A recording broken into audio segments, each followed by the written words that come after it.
Welcome back, and I want to thank everyone who's helping me. Difficult topics I have this morning. It's difficult, really hard to talk about them calmly and try to keep an even tone and appearance. Sanitation, filth in our communities, child slavery in this day and age. Many of us would say that it doesn't even exist, and if it does, well, it's misunderstood. It must be a mistake or something of the sort. Well, surprise, there are thousands of children that are sold into slavery by their own families, and sometimes by strangers that the families trust.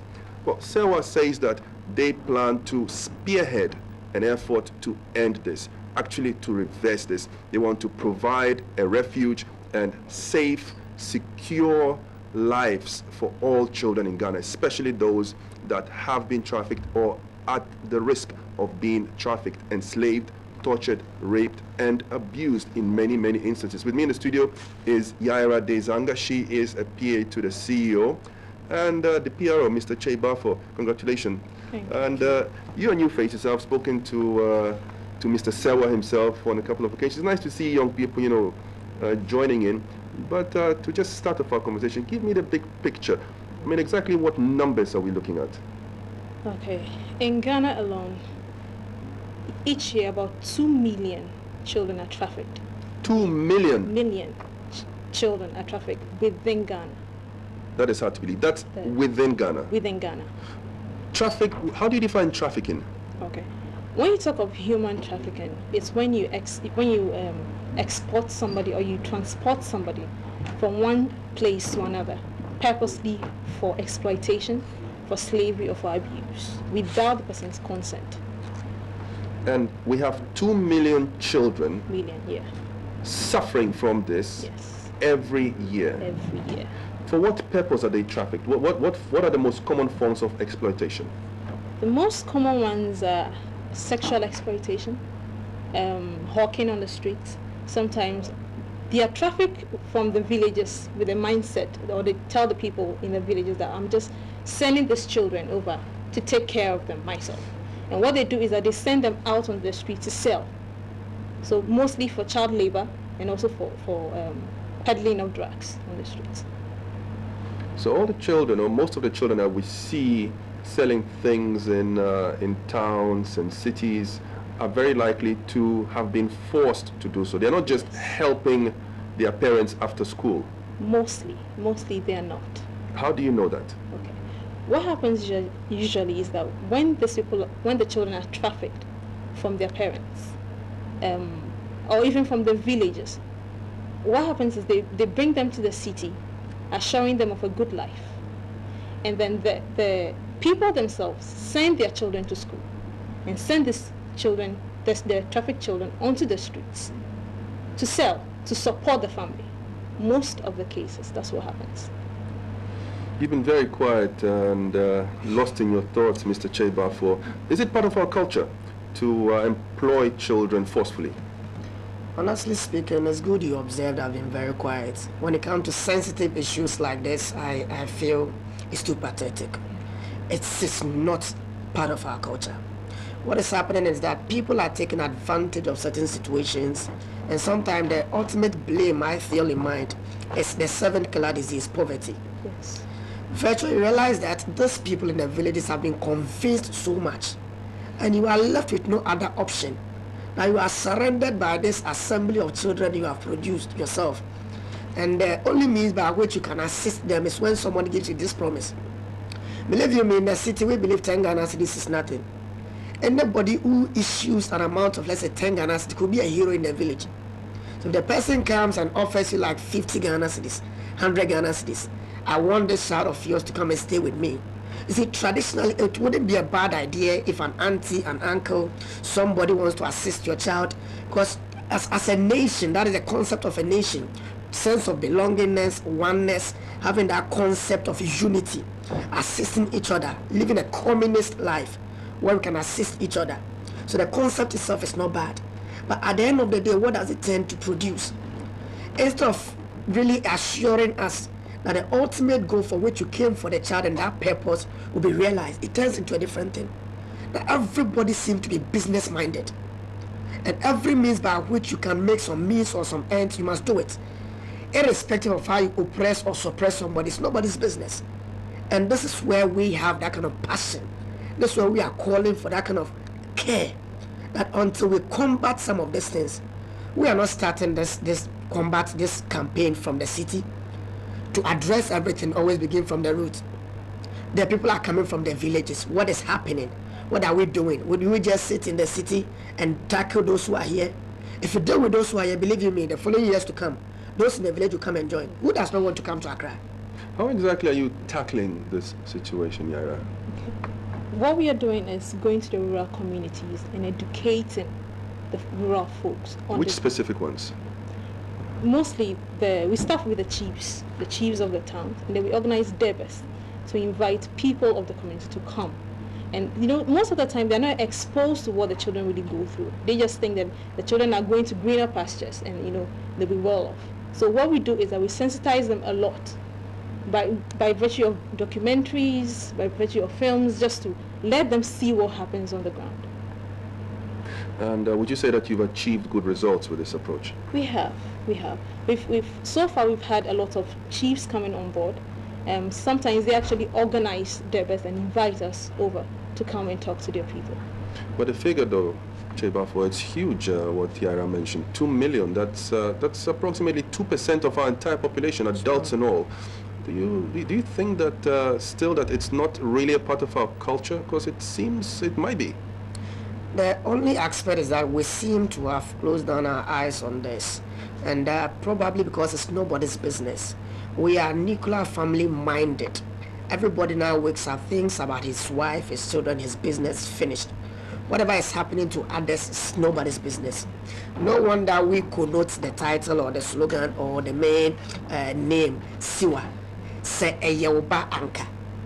But the tragedy here and the irony is that it is their parents, the families of the children. It's not if it was your child. Sure. They are their children and they sell them into slavery, literally. And I was making a point that honestly it is their children. But what excuse and what condition is happening? The only condition is poverty. Yeah. Under no condition or situation would somebody be financially sound and still let his child go into the hands of somebody to be oppressed. You understand? That's why we are calling on this. If we don't rise up and assist in some of this situation, it wouldn't help. When SEWA started, at least we have been able to rescue about 241 children under child trafficking. As we speak, 64 of them are personally under our own care. Some of them have been enrolled in some of the institutions that are sponsoring SEWA, like IDEO College, granting them free scholarship, etc. Those of them who are not up to the standard of the senior high school, as IDEO College is assisting, have equally been enrolled in some of the basic schools, where some of those sponsors, like IDEO College as well, are helping us pay. Now the problem is that at the end of the day, if we still don't solve the problem from the source, because we are not financially sound to create a home for almost all of them. So we just resource these people, especially their parents, take them back. We don't deny them this fatherly, motherly love, which everybody needs. You keep the child here whilst the mother is alive, the father is alive. The ultimate problem was poverty. Take the person back, resource the parents, let them establish some mini business, put the child into school. When it closes or school ends, let him go back to the parents. Once they are financially sound, the impossibility of coming back to the city to be oppressed or suppressed or to be abused is always assured. So you are stating here that it is need that drives families to give their children away or sell them into situations. It is not greed. No. I said need. I had need. Need, okay. Not greed. No, not greed. Not greed. What is the punishment? What does the law prescribe as punishment, and how often do you see offenders, people who break the Constitution, who break the Children's Act, punished for selling their children or putting them in situations of forced labor and exploitation? According to the Children's Act, when you're caught trafficking a child, you should be jailed for 10 years. How often does that occur? Because you've rescued 421 children. Yes. Can you say that 421 offenders have been jailed 10 years each? The irony we have here is this. The parents even feel that the woman or the man staying with the child is giving them a favor. Now, once you take them and you don't really get these people to come and bear witness, prosecuting the case becomes very difficult. Whose job is it to prosecute? Definitely, everything will bounce back to the same Attorney General's office, whilst that has been processed by the Ministry of Women and Children Affairs formally, and also as well. The police, we are into contact with the child trafficking unit, anti-child trafficking unit of the police, Women and Children's Affairs formally, and some of these organizations. At the end of the day, would we get parents who are ready to come and stand that indeed my child was taken for this purpose and the woman is not doing exactly what I was promised? They still come and cover up for them that no, the child is okay, and there's no problem, the child is fine. The evidence, it pains me today, we could not even show some of the footage. If you see the conditions some of these students are going through, the oppressions, the suppressions, the kind of trauma they are asked to go through. Some of them are sometimes woke up around 4:30 a.m., 4 a.m. They work from that time to like 11 p.m. before they go to bed. The kind of meals they are even served domestically, you'll be surprised. Whilst the children of these people biologically are enjoying some nice delicacies, what they serve and call delicacy is something you would not like to see, not like to address. You don't even like to show it on TV for people to see. But it's unfortunate and nobody cares. Well, lots of our viewers do appear to care. I've got lots of posts coming through. I've got lots of questions, some messages to you personally. Coming up right after this break, I'm still looking at child slavery, child trafficking, child labor, which very often comes with child rape, child abuse, child torture, and even child death. Stay with me.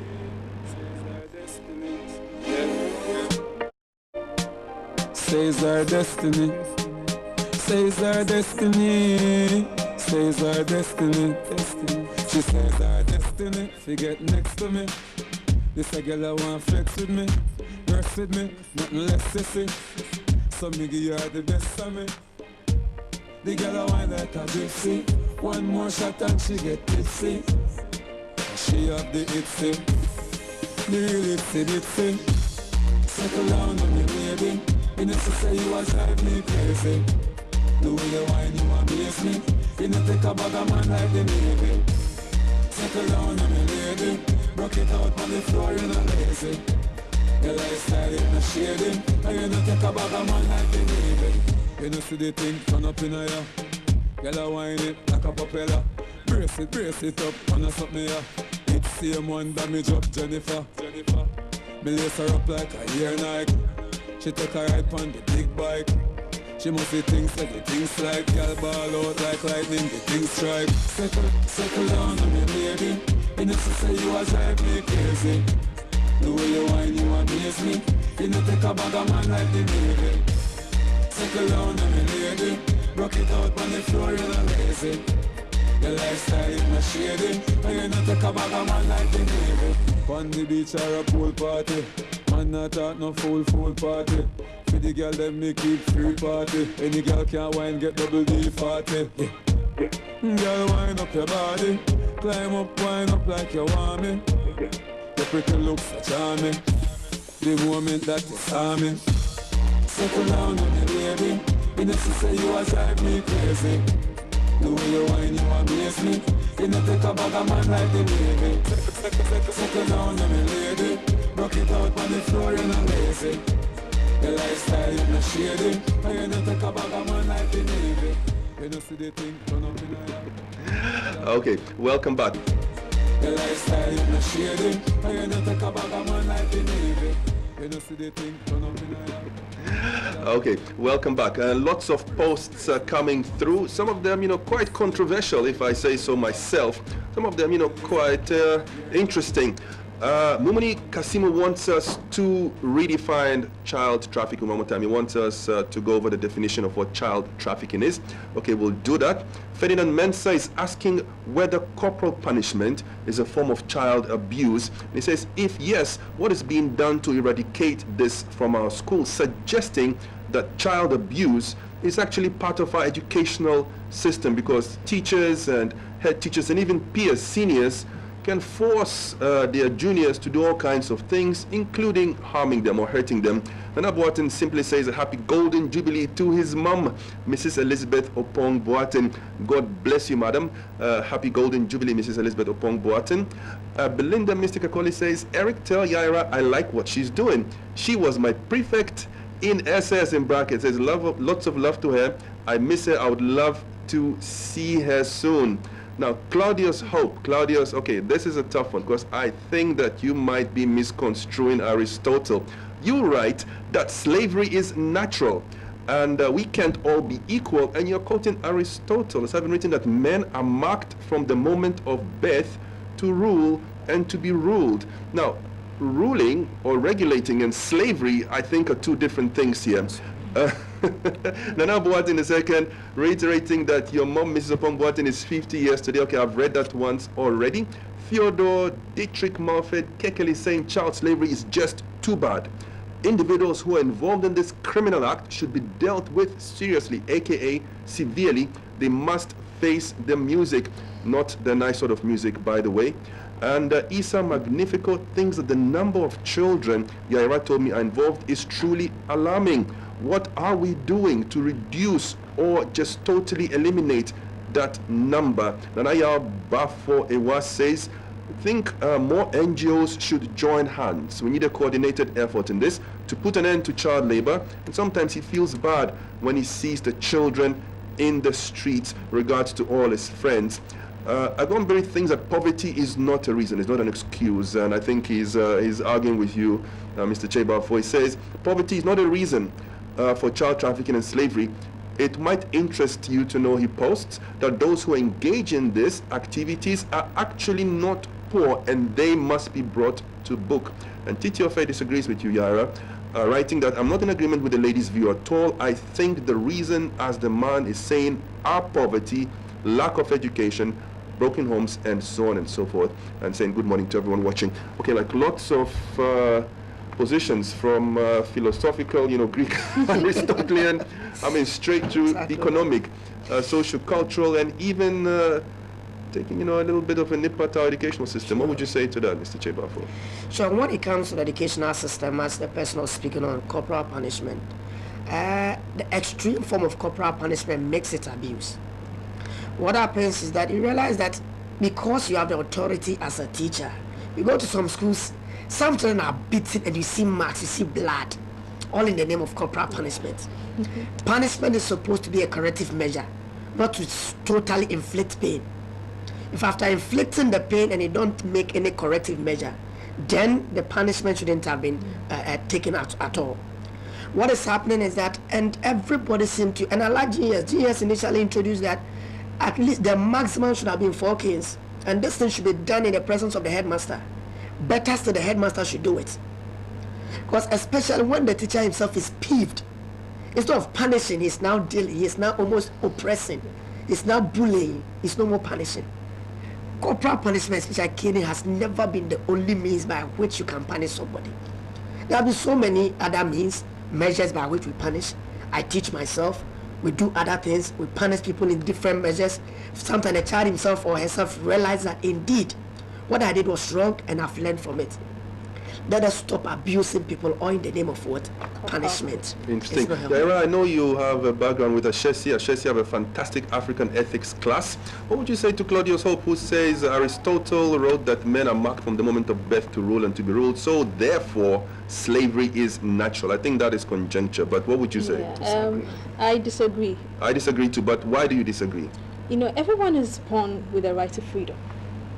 Nobody has the right to abuse another person or deny them of the right of freedom, all in the name of being a parent or being superior to the person in any way. On that basis, nobody has the right to enslave anybody. Still on that, this is what Aristotle equally said. Man is born free but always in chains. We are all always in one problem or the other. However, the iron law of oligarchy states that people must rule and others must be ruled. This principle does not mean that those who are being ruled are supposed to be slaves, are supposed to be oppressed. The point is that we all cannot be leaders at the same time. That's why those days in the Athenian city state, they have 3 classes of people. We have the royal class, the free men, and we have the slaves. Even the slaves were not being oppressed like people are doing today. We are the pawns, that is the slaves who were gotten from out of wars, etc. You have domestic slaves. Aristotle and co all advocated on some of these things. And it does not mean that once you are ruling on somebody, the mere fact that you are a leader does not mean that the other person is so inferior. Superiority and inferiority must always be bridged. We have rulers and we have those who are being ruled. And that's what the law says. Very fundamental. Equality before the law. People are superior because they are the custodians of the law. Others are only supposed to just abide by the law. People must manage the law for others to be managed, and that's what the principle talk about. Yeah. What would you add to that, the fact that you are in a position of leadership does not give you the right to abuse somebody.